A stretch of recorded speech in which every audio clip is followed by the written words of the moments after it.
TV ప్రేక్షకులకు నమస్కారం. క్షయం కానిది అక్షయం అని అంటారు. క్షయం అంటే తగ్గిపోవడం, అలా నెమ్మదిగా తగ్గిపోయి మన దగ్గర నుంచి అది దూరం అయిపోవడం. అంటే ఏ వస్తువైనా కావచ్చు, ఏ పరిస్థితి అయినా కావచ్చు. అయితే అక్షయం అనేటప్పటికీ క్షయం కానిది అంటే ఎప్పుడూ తరిగిపోనిది, తగ్గనిది మన దగ్గర ఎప్పుడూ ఉంటుంది అని. అంటే ఏది ఎప్పుడు తగ్గకపోతే మన దగ్గరే ఉంటుంది కదా, అందుకే అక్షయం అని అన్నారు. అయితే కాల విభజన అన్నది మన ఋషులు మునులు చేసినప్పుడు ఆ కాలానికి అనుగుణంగా మనకి ప్రకృతిలో మార్పులు వచ్చినప్పుడు ఆ మార్పులకి అనుగుణంగా మన శరీరం అన్నది తట్టుకునేటట్టుగా, పాపం మిగతా జీవులకు ఆ సౌలభ్యం అన్నది లేదు. కాకపోతే మన మనుషులం కాబట్టి మన ఋషులు మునులు పెద్దవాళ్ళు వీళ్ళందరూ కొన్ని నిర్ణయాలు చేశారు. అంటే ఆ సమయంలో ప్రకృతిలో వచ్చిన మార్పుల వల్ల మన శరీరం ఎలా తట్టుకుంటుంది, తద్వారా మనం ఎలా ముందుకు వెళతాము, దీనివల్లే కొన్ని పండుగలు కూడా వస్తూ ఉంటాయి. ఆ పండుగలలో ప్రత్యేకించి ఈ పదార్థాలు తినాలి అని చెప్తారు, ఇవే నైవేద్యం పెడితే మంచిది అని చెప్తారు. వాస్తవానికి భగవంతుడికి అలా కోరికలే ఉండవు. ఈరోజు లడ్డూ తినాలి, రేపు పాయసం మాత్రమే తినాలి, పులిహోర అంటే నాకు చాలా ఇష్టం అనేటట్టుగా ఉండదు. కానీ ప్రకృతికి అనుకూలంగా కొన్ని మనకి పండుగలు వస్తుంటాయి. అన్నీ అని కాదు, ఆ పండుగలలో ఈ పదార్థాలు ఎక్కువగా సేవిస్తే మంచిది ఆరోగ్యానికి. మరి అలా ఊరికే చెప్తే అందరం వినం కాబట్టి ఆ పండుగ పేరు పెట్టుకుని భగవంతుడికి ఇది నివేదించి తినాలి అని అంటుంటారు. ఇలా ప్రకృతిలో వచ్చిన మార్పులకి అనుగుణంగా మనం ఎలా నడవాలి అన్నది మన కోసం చాలా కష్టపడి మన ఋషులు మునులు అన్నీ తయారు చేసి పెట్టారు మన కోసం. ఇక ఈ కాలంలోనే కొన్ని పుణ్యతిథులు కూడా వస్తుంటాయి. ఈ పుణ్యతిథుల రోజు అదేదో ప్రసాదం వండుకోవాలి, మనం తినాలి, మన ఆరోగ్యానికి సంబంధించి శరీరానికి సంబంధించి అని కాకుండా ఆత్మకు సంబంధించి జీవుడికి సంబంధించి మరి అటువంటి పుణ్యతిథుల్లో అక్షయ తృతీయ ఒకటి. కారణం ఏమిటి అంటే మనము బాహ్య ప్రపంచంలో ఏదైతే ఆకర్షణీయంగా కనిపిస్తూ ఉంటుందో వాటిని మనకి కావాలి అనేటట్టుగా మన దగ్గర పెట్టుకోవాలి అనేటట్టుగా చేసిన సాధన ఏదైతే ఉంటుందో ఒక్కొక్కసారి చాలా అద్భుతంగా ఉంటుంది. మనకేమైనా కావాలి అంటే చాలా కష్టపడుతూ ఉంటాం కదా, మొత్తానికి దాన్ని పొందుతూ ఉంటాం, ఆనందంగా ఉంటూ ఉంటాం. మరి ఈ శరీరం పడిపోయిన తర్వాత అప్పుడు జీవుడు ఎలా వెతుక్కుంటాడు ఆనందాన్ని? మనం అందరం ఇప్పుడంటే మనుషులం, మరి ఆ తర్వాత జన్మలో మనం మళ్ళీ పుట్టకుండా ఉండాలి అంటే అంతటి స్థాయికి మనం వెళ్ళగలగాలి కదా. ముక్తి మోక్షం అందరికీ వస్తుందా తెలియదు. మరి ఏదో ఒక జీవి రూపంలో మనం వెళ్ళాలి. అది ఒక ఆవు కావచ్చు, నక్క కావచ్చు, కుక్క కావచ్చు, మన చేతుల్లో ఉండదు. మనం చేసుకున్న కర్మలు ఏవైతే ఉన్నాయో వాటిని మర్చిపోతూ ఉంటాం కాబట్టి అవి సత్కర్మలైనా లేకపోతే దుష్కర్మలైనా వాటికి ఉన్న ఫలితాలను లెక్కలు వేసి అప్పుడు జీవుణ్ణి అక్కడికి వెళ్ళు ఇక్కడికి వెళ్ళు అని పంపిస్తూ ఉంటారు. జీవుడు శాశ్వతం కదా. అయితే ఇవన్నీ మనం ఎందుకు చెప్పుకుంటున్నాం? అక్షయ తృతీయకి దీనికి ఏమైనా సంబంధం ఉందా? ఖచ్చితంగా. ఇప్పుడు ఈ జీవుడు ప్రయాణం చేసి ఇంకొక జీవిలోకి వెళ్ళినప్పుడు ప్రతి జీవికి రెండు ప్రధానమైన సమస్యలు ఉంటాయి, బాధలు ఉంటాయి అని చెప్తారు. మిగతా బాధలన్నీ అలా మనం ఏర్పరచుకుంటూ ఉంటాం, అది వేరే విషయం. ఒకటి ఆకలి, ఇంకొకటి దప్పిక అంటే దాహం. ఇది ప్రతి జీవికి ఉంటుంది. కాబట్టి ప్రతి జీవి ఆకలి వేస్తే కష్టపడిపోయి అంటే తినడం కోసం ఎంతో కష్టపడి వెతుక్కోవటం, ఒకవేళ ఏమీ దొరకకపోతే ఆకలితో బాధపడటం, ఆకలి బాధ అన్నది నిజంగా చాలా భయంకరమైన బాధ అని చెప్తారు. అలాగే దాహం వేసినప్పుడు నీరు అన్నది లేకపోతే, మన దగ్గర కోట్లు అంటే డబ్బులు ఉన్నా మనం ఎక్కడికైనా వెళ్ళినప్పుడు అక్కడ ఒకవేళ మన దగ్గర నీరు లేకపోయినప్పుడు, అక్కడ నీరు దొరికే పరిస్థితి లేకపోతే మన దగ్గర ఇన్ని డబ్బులుండి లాభం ఏమిటి? కాబట్టి ఆకలి అలాగే దప్పిక అంటే దాహము, ఈ రెండు ప్రతి జీవికి ఉంటూ ఉంటాయి. ఇవి పూర్తి అవ్వడానికి అంటే ఆకలి లేకుండా ఉండడానికి, దాహం వేస్తే నీళ్లు తాగే వ్యవస్థ అన్నది భగవంతుడు ఏర్పాటు చేస్తూ ఉంటాడు. అయినా కొన్ని జీవులు పాపం చాలా కష్టపడుతూ ఉంటాయి. మన మనుషులం కదా, మన దగ్గర ఒకవేళ లేకపోయినా ఎవరినైనా ఇన్ని నీళ్ళు అడిగితే ఎవరైనా ఇస్తారు. కానీ అలా కాకుండా జీవుడు ప్రయాణం చేసినప్పుడు ఏ శరీరంలోకి వెళ్ళిన ఆకలి లేకుండా దాహం లేకుండా ఆ శరీరం అలాగా ఆ జన్మ గడిచిపోతే చాలు అనే ఒక ఆలోచన ఇప్పుడు రావాలి. ఇప్పుడు ఎందుకు రావాలి? ఇప్పుడు మనం మనుషులం కదా, పుణ్యం చేసుకోగలుగుతాం. అందుకని అంటే మళ్ళీ మనిషిగా పుట్టిన ఏమో ఆ అవస్థలోకి వెళతాం కదా. నాకు ఆ అవస్థ రాదు, నా దగ్గర బోల్డన్ని డబ్బులున్నాయి అనడానికి లేదు. కొన్ని పరిస్థితులు ఉంటాయి.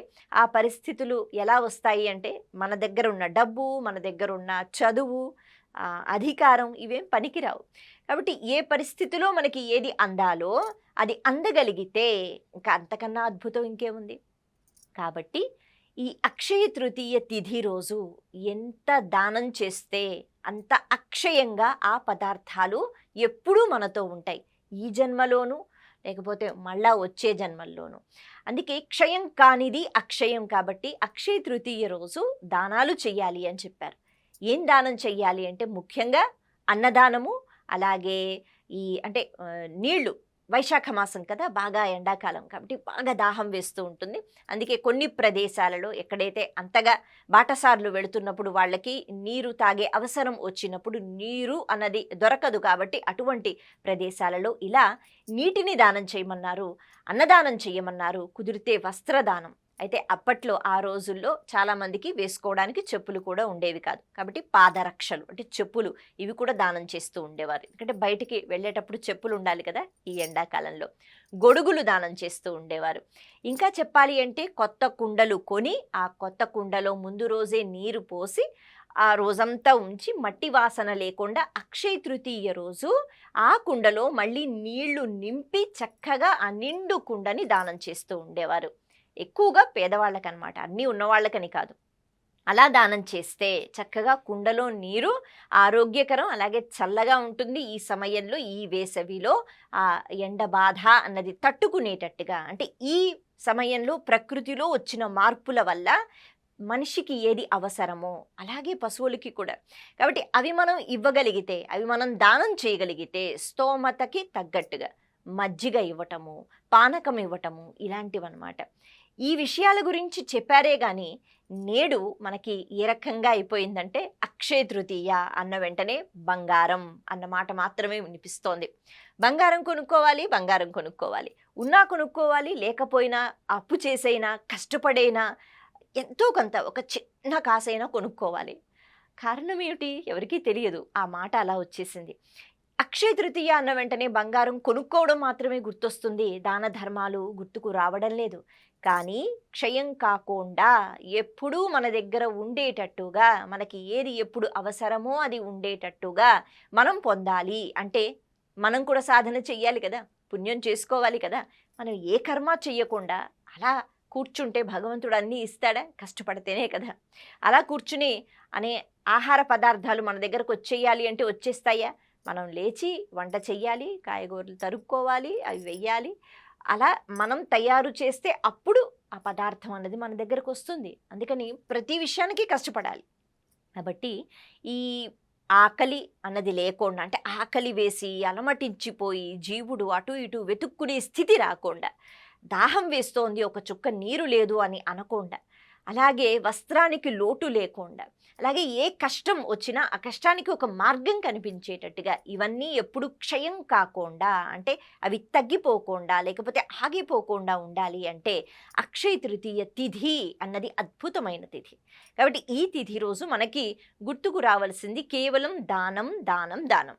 ఎవరికి తగ్గట్టుగా వాళ్ళు దానం చేయాలి. అంత డబ్బు మా దగ్గర లేదు అంటే ఒక 10 రూపాయలు పెట్టి ఒక మజ్జిగ ప్యాకెట్ కొని ఎవరికైనా నిరుపేదకి దానం చేసినా చాలు.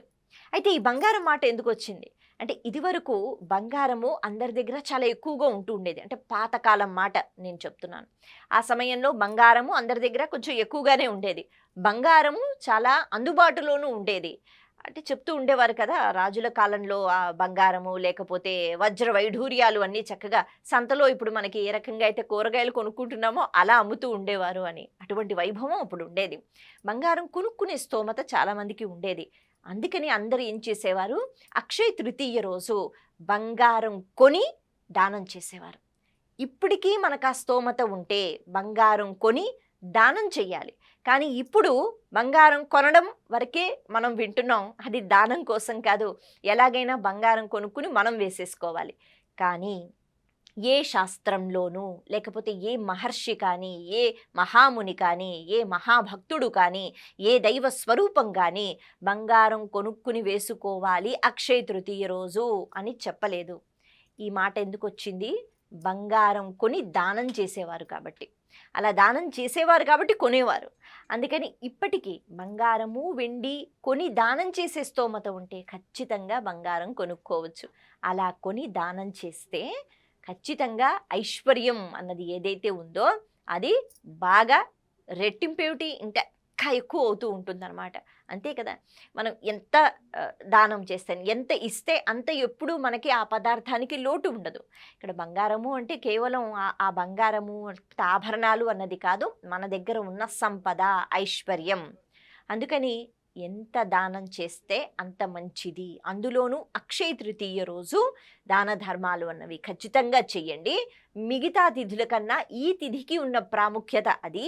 ఎప్పుడైతే ఈ తిథి రోజు మనం అమాత్రంగా దానం చేస్తామో ఆ పదార్థము అక్షయంగా, అంటే ఇంక దానికి ఇంత ఇంత అన్నట్టుగా లేదు, అది ఎప్పుడు క్షయం కాకుండా మన జీవితంలో ఉంటుంది, ఈ జన్మలో తర్వాత జన్మల్లో కూడా.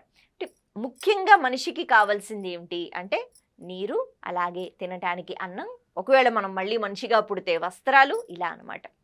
కాబట్టి బంగారం కొనుక్కోవాలి, ఎలాగైనా ఆభరణాలు వేసుకోవాలి అన్న విషయం పక్కన పెట్టి వీలైతే బంగారం కొనే అర్హత అంటే ఆ స్తోమత ఉన్నప్పుడు కొని ఎవరికైనా దానం చెయ్యవచ్చు, అది కూడా లేని వాళ్ళకి. అంతేగాని ఉన్న వాళ్ళకంటే మనలో మనమే తల్లి బంగారం కొని కూతురికి ఇచ్చేస్తే అది దానం అయిపోదు. అలా లేని వాళ్ళకి దానం చేస్తే మంచిది అని చెప్పారు. కాబట్టి అక్షయ తృతీయను మన శాస్త్రం ఏ రకంగా దానికి ప్రాముఖ్యత ఇచ్చిందో, అలాగే మన పెద్దవాళ్ళు ఏ రకంగా దాని గురించి చెప్పారో ఆ రకంగా ఈ పండుగని చేసుకునే ప్రయత్నం చేద్దాం, దానం చేసే ప్రయత్నం చేద్దాం. ఎంత స్తోమత ఉంటే, అంటే ఇంత చెయ్యాలి అన్నట్టుగా ఎక్కడా లేదు, ఎంత ఇవ్వగలిగితే అంత ఇచ్చే ప్రయత్నం చెయ్యాలి.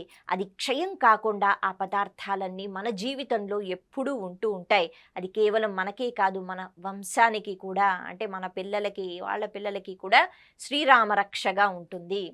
ఈ మాటలు మనం మననం చేసుకుంటూ కేవలం బంగారం కొనడము, మనం వేసుకోవడము అని కాకుండా బంగారం కొని దానం చేయగలిగితే చెయ్యాలి, లేకపోతే వెండి, అవన్నీ కాకపోతే నిత్యవసర వస్తువులు ఏవైతే ఉన్నాయో వాటిని దానం చేస్తే అక్షయంగా అది మన జీవితంలో ఉంటాయి అన్నమాట ఇక్కడ మనం గుర్తుకు తెచ్చుకోవాలి.